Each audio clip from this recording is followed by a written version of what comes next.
It's about 3 holy wars. That's my, sort of, in my title, in my head, that's my title of this talk. Although it's not a very formal talk, but 3 holy wars. What does that mean? I'm not talking about religious wars.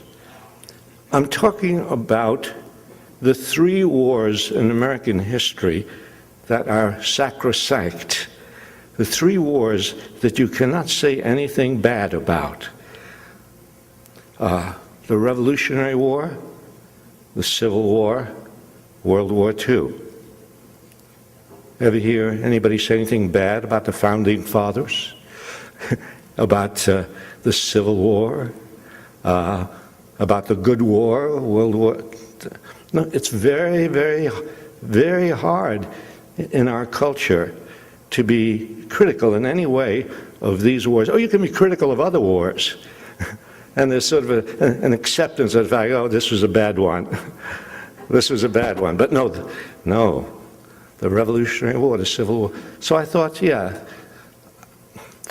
I thought it was very important to look very critically and carefully at these 3 idealized wars.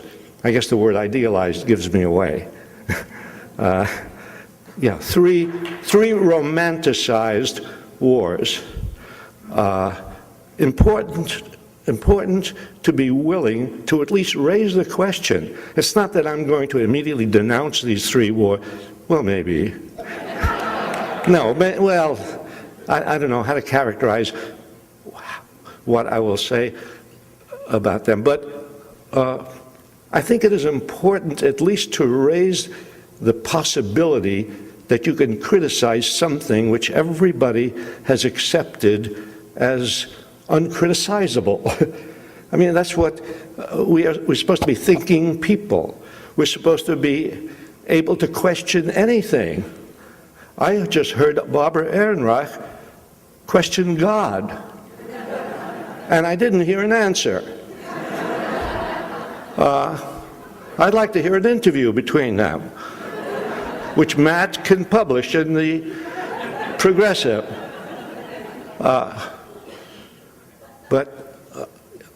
Yeah, just to, if we're thinking human beings, we have to be willing to question everything, including these wars, which nobody wants to say anything bad about.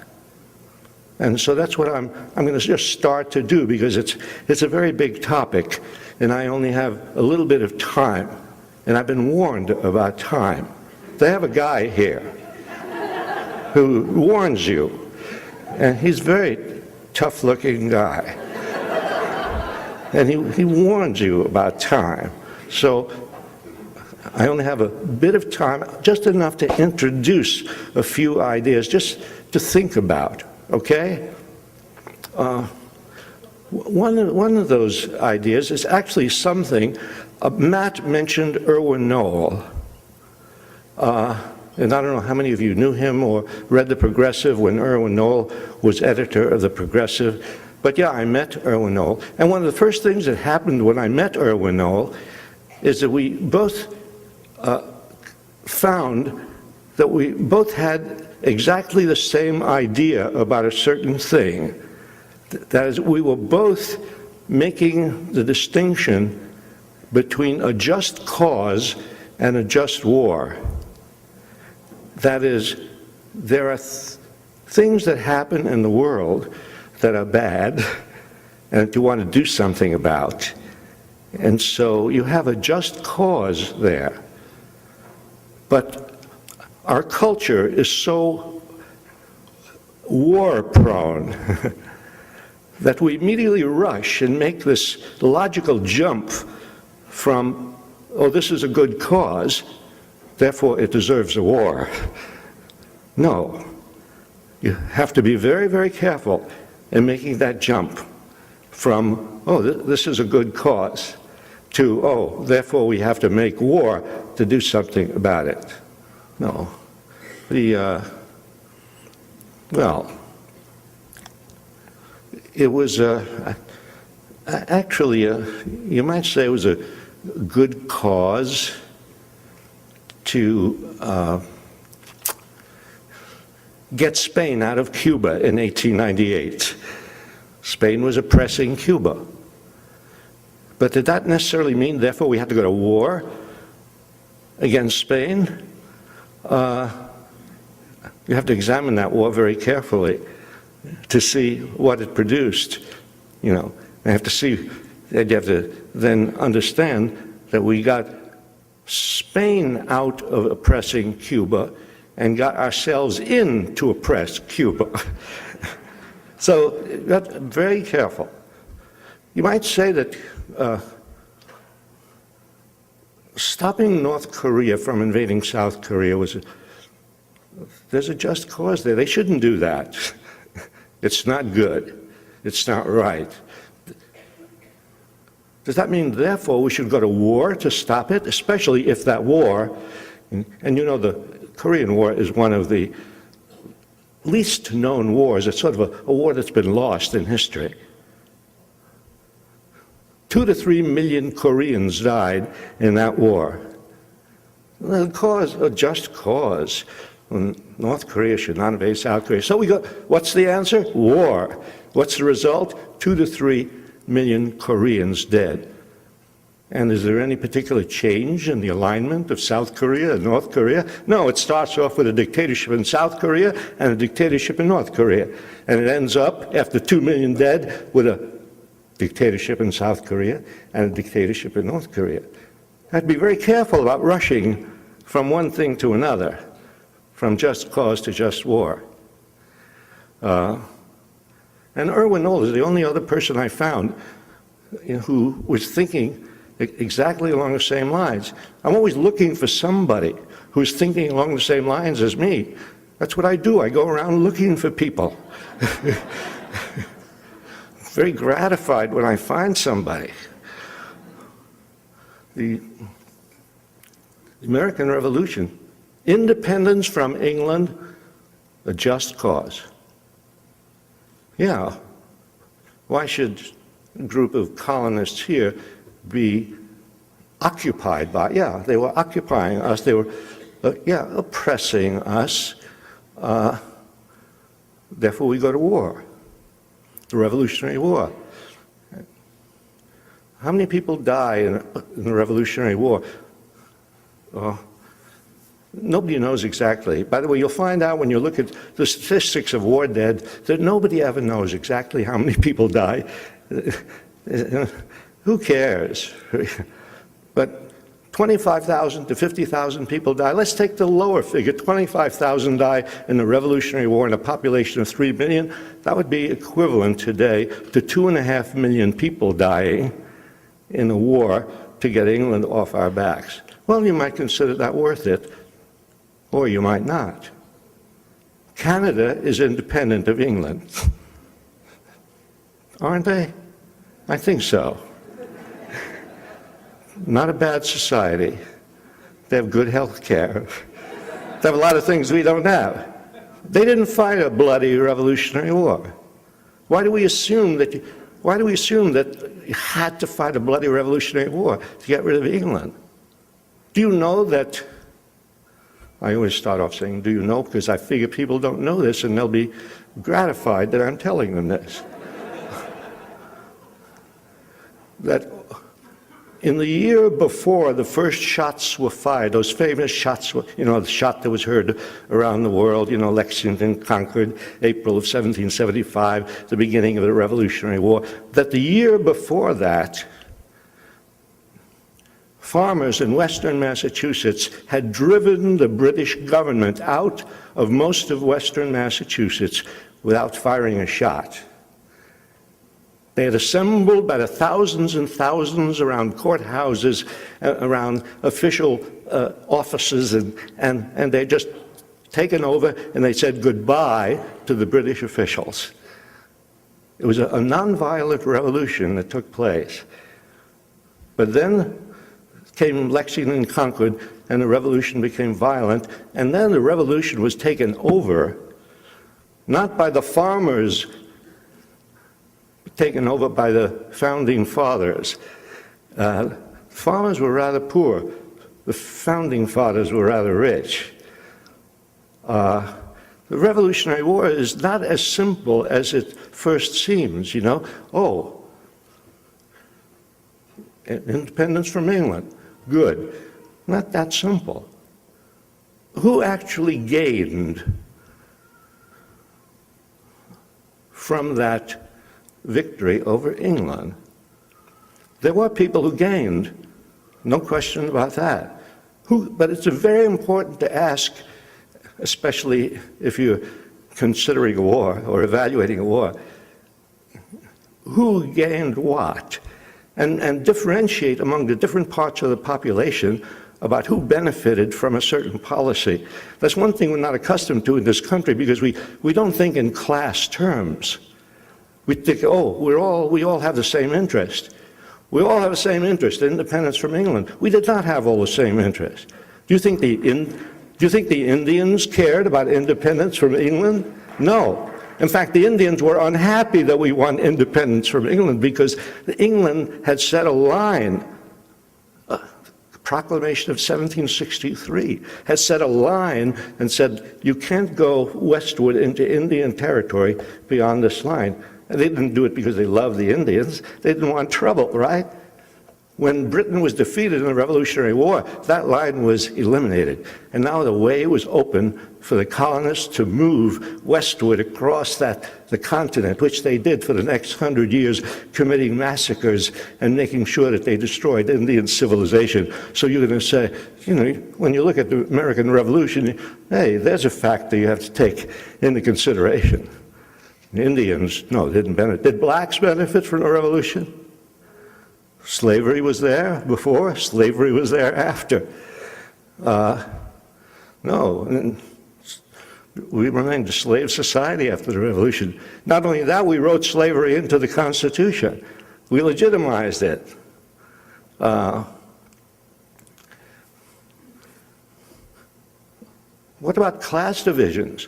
Why do we assume, well, aside from blacks and slaves and Indians, what about just ordinary, let's say, white farmers? Did they have the same interest in the Revolution as John Hancock or Gouverneur Morris or Rich or Madison or Jefferson or the slave owners or the bondholders? Not really. It was not all the common people getting together to fight against England. Washington had a very hard time assembling an army. Well, they've got an army. They promised people, they took poor guys and promised them land. They browbeat people, and oh yes, and of course they inspired people. Well, let's have the Declaration of Independence. Wow, this is what we're fighting for. It's always good, if you want to get people who go to war, to give them a good document and to have good words in life and liberty and the pursuit of happiness. Yeah, that's what we're fighting for. Of course, when they write the Constitution, it's not life, liberty, and the pursuit of happiness. When they write the Constitution, it's life, liberty, and property. Have you noticed that difference? You should take notice of these little things. There were class divisions. When you assess and evaluate a war, when you assess and evaluate any policy, you have to ask who gets what. And out of this policy, it's not, oh, the same for all of us. Oh, we're going to raise taxes. On whom? On which part of the population?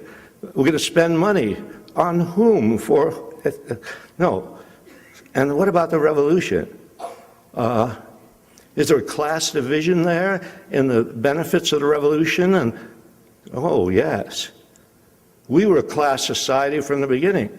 American society started off as a society of rich and poor, of people with enormous grants of land and people with no land. And there were riots. There were bread riots in Boston and flour riots. And there were rebellions all over the colonies of poor against rich, of tenants breaking into jails to release people who were imprisoned there for non-payment of debt. There was class conflict. We try to pretend in this country we're all one big happy family. We're not. And so when you look at the American Revolution, you have to look at it in terms of class. Do you know that in the, again, my air of superiority, did you know what I know? Well, I know you know things that I don't know, but I may as well take advantage of what I know to lord it over everybody else. Do you know that there were mutinies in the Revolutionary Army by the privates against the officers? I ask you, do you know? Because when I studied the American Revolution, and I studied American history, and I'm talking about not just in elementary school, I went to graduate school. I want you to know that. I got a PhD in history. Really. Did I ever learn in my whole undergraduate, graduate education, did I ever learn about mutinies in the Revolutionary Army? No. Well, there's a lot I didn't learn. When I got out of school, I began to learn things. That's when you begin to learn, right? You go to the library. There's nothing like a library. And there were mutinies of ordinary soldiers who saw the way the officers were treated. The officers were getting fine clothes and good food and high pay, and the privates were, well, you saw the Valley Forge and the no shoes and the bad clothes, and they weren't getting paid. They mutinied, thousands of them, and not just 5 or 10, thousands of soldiers mutinied. So many, the mutiny in the Pennsylvania line, as it was called, George Washington worried about this. It was too much to handle. He couldn't put this down. So he made compromises with them. But later, when there was a smaller mutiny in the New Jersey line, not with thousands, but maybe with hundreds, Washington said, execute the leaders. And they took out a number of the mutineers, and they were executed by their fellow mutineers by order of the officers. I tell you this just to indicate that the American Revolution was not a simple affair of all of us against all of them, and not everybody thought that they would benefit from the revolution. And sure, it was a benefit to be freed from England, but in proportion to population, 2.5 million people die, right?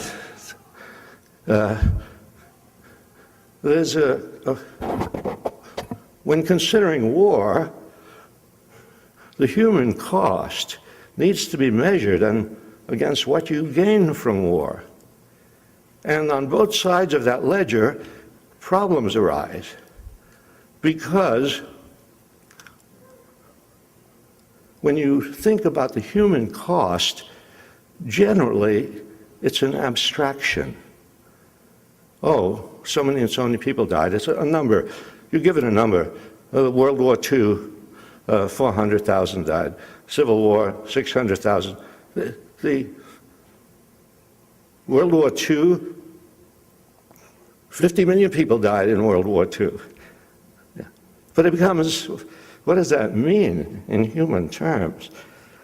So the tendency is on that side of the ledger, if you really want to have an accurate assessment of weighing the cost against the benefits, you have to look at that cost not as an abstraction, not as a statistic, but you have to look at it in terms of every human being who died, and every human being who lost a limb, and every human being who came out blind, and every human being who came out mentally damaged.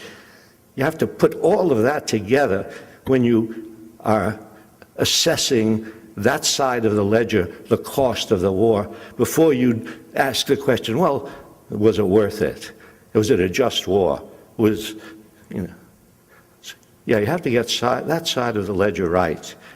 One of the things great things that Drew Gilpin Faust did, I don't know if you know about her book, the book she wrote about the Civil War.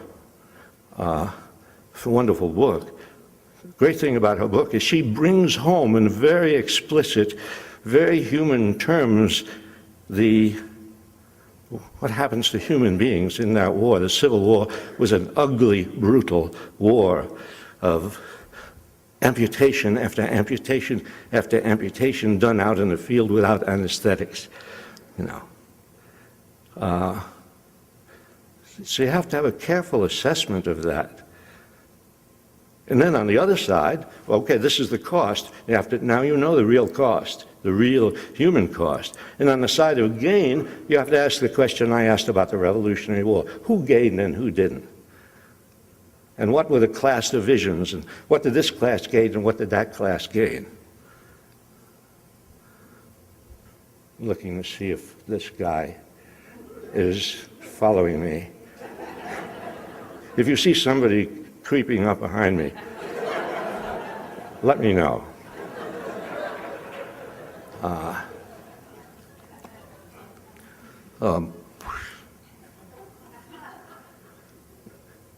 In the Civil War, again, we learn about the Civil War, North versus South, the blue versus the gray, battles, Antietam and Gettysburg. Hey, who in the North, who in the South, what divisions were there? Well, it was a war to free the slaves. But also there was a class element to it in that poor white people were conscripted into a war which didn't have much meaning for them, and where they were being drafted and where the rich could get out of the draft by paying $300. And so there were riots. Probably a lot of you have heard about the draft riots that took place in New York and other cities during the Civil War. Yeah. There was class conflict in the North. There were some people in the North who got rich during the war. There were fortunes made. J.P. Morgan made a fortune during the Civil War. And that's what wars do. They make some people very rich. And the poor go to fight in the war. Okay, I agree. I mustn't ignore the positive side. And I'm going to come back to that about, emancipation, freeing the slaves. That's no small matter. That's a big thing on that side of the ledger. But let's say one more thing about class conflict in the Confederacy. There was class conflict in the Confederacy. Most whites were not slave owners. Maybe 1 out of 6 whites was a slave owner. Whites were not slave owners. Whites were poor jokers fighting in this war for what? And dying at a much higher rate than the soldiers of the North. I mean, the Confederate losses were greater proportionately than the losses in the North. And as the mayhem went on, as the bloodshed magnified, their families back home were starving because the plantation owners were growing cotton instead of food. And so the wives and the daughters and the girlfriends and the sisters, and they began to riot. They rioted in Georgia and Alabama. They rioted in protest against the fact that their sons and husbands were dying at the front while the plantation owners were getting rich. Huge desertions in the Confederate Army. This class thing had to be examined. But let me come back to the great positive thing that happened out of the Civil War. The emancipation of the slaves. Except that it was not totally an emancipation. Yes, in a certain sense it was, in another sense it wasn't. Now that's important, because if you're going to lose 600,000 dead in the Civil War, which is equivalent proportion of population to 5 million dead today, imagine a war in which we wage on our soil, state against state, in which 5 million people die. Well, maybe it's worth it if you really result The result is to free 4 million black people, bring them into freedom. Well, they weren't exactly brought into freedom. They were brought into semi-slavery. They were betrayed by the politicians and the financiers of the North. They were given promises and promises. But sure, they were no longer technically slaves, but they were left without resources. They were really left at the mercy of the same plantation owners who had owned them as slaves, and now they were serfs. Now they were tenant farmers. Now they couldn't move from one place to another. They were hemmed in by all sorts of restrictions, and many of them were put in jail on false charges. They had vagrancy statutes were passed so that employers could pick up blacks off the street and force them to work, kind of slave labor. I say all this just to indicate that, well, that business of, well, it may have been okay for 600,000 people to die because we ended slavery. Not quite. It's possible that slavery could have been ended another way without 600,000 dead. That's something we don't think of. Just like we don't think of, could we have won independence from England without a bloody war? The thing about bloody wars, the thing about winning something with violence, is that is controlled from the top. It's not a people's war. Neither the Civil War nor the Revolution War, not a people's war. There are people at the top. They're the ones who gain the most, out of this situation. And so you have to ask the question, yes, could slavery have been ended another way? There are other countries in the Western Hemisphere that ended slavery without a bloody civil war. Still have a green light.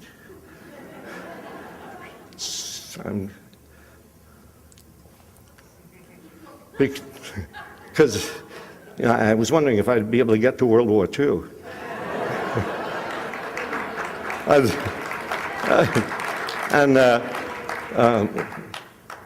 Which I volunteer to be in. Maybe you know that. Maybe you know my whole history. Maybe you know more about me than I do.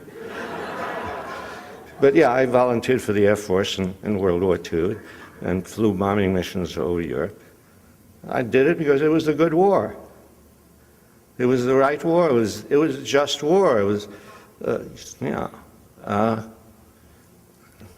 well, after I got out of the war, I began to think sometimes, and research and so on, and go back over things and learn about Hiroshima and Nagasaki. Because when the bomb was dropped on Hiroshima, and I had just finished my missions in Europe and was going to go to the Pacific to continue dropping bombs, and a bomb was dropped on Hiroshima and the war ended soon after, wow, that's great.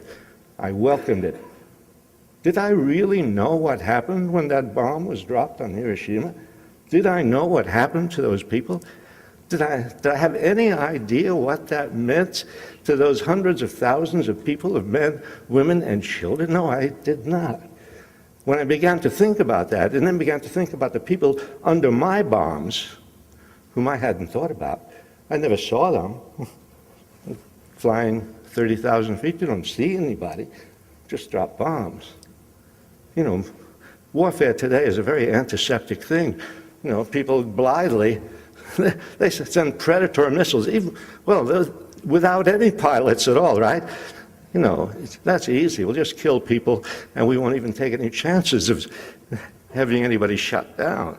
3 months before Nagasaki, and we sent planes over Tokyo to firebomb Tokyo, and 100,000 people were killed in one night in the bombing of Tokyo. Later when I visited Japan and I talked to people there, and later when I visited Hiroshima and I met with people who were survivors of Hiroshima, and you should have seen them, people without legs and arms and blind and so on. When I began to see what that, meant, that war, the 50 million dead in the war, and you say, we defeated fascism. Did we?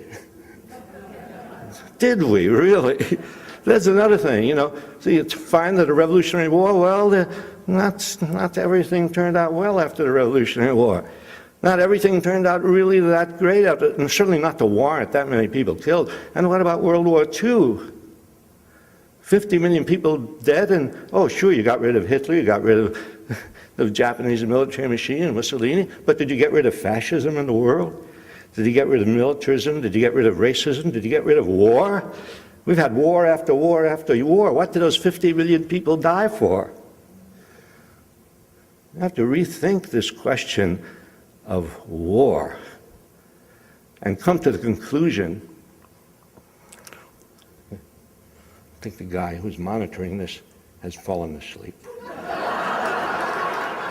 And believe me, I am not going to wake him.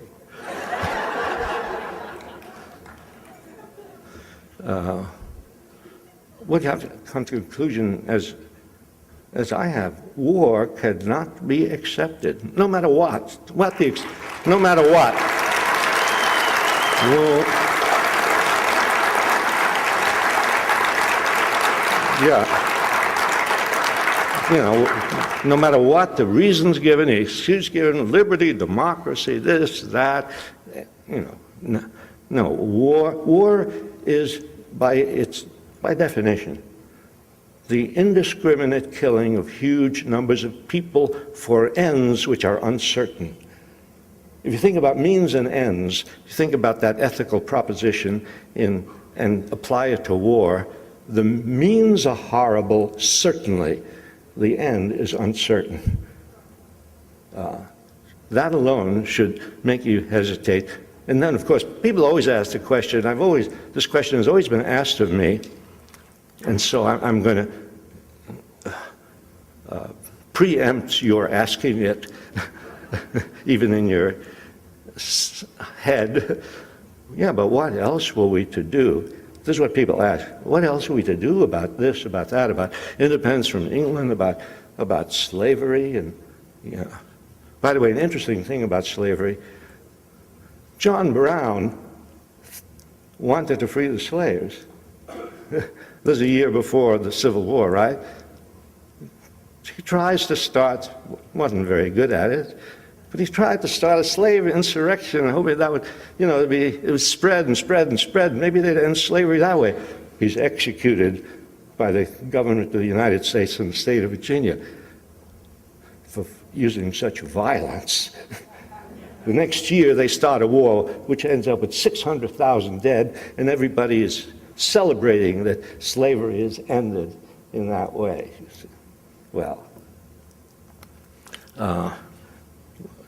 yeah, just one point I want to make. This is a question that says, what else would you do? They say, what else? Yeah, but Hitler, you had to do something. Something about Hitler. I agree, you have to do something about all these things. You have to do something about winning independence if you're oppressed. You have to do something about slavery if there's slavery. You have to do something about fascism. You have to do something about all these things. But you don't have to do war. Yeah. You have to, if we have any brains, I don't know if we do, but we're supposed to be smart. We are smart in so many ways. Surely we should be able to understand that in between war and passivity, there are 1,000 possibilities, you see.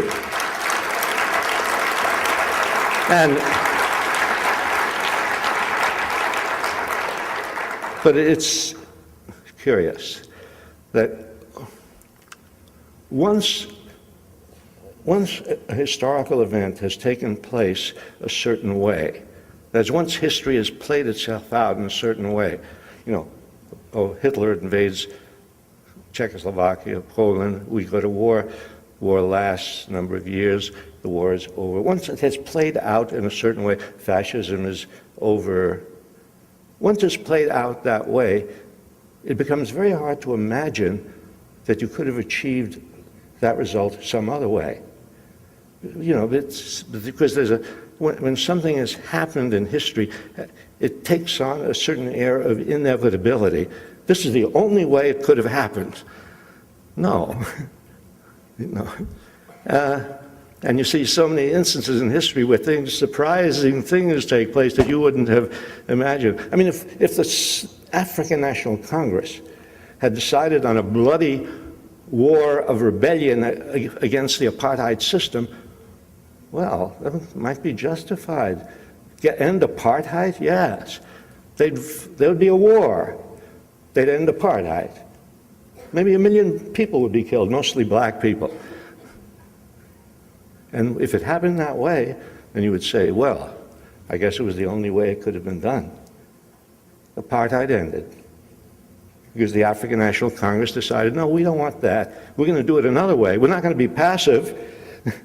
We're going to fight back in various ways. We're going to have strikes. We're going to have all sorts of things. We're going to have economic pressure. We're going to do all sorts of things to bring down this regime little by little, to erode its power. Yeah, but we're not going to have a bloody war in which we are going to be the victims, mostly. Anyway,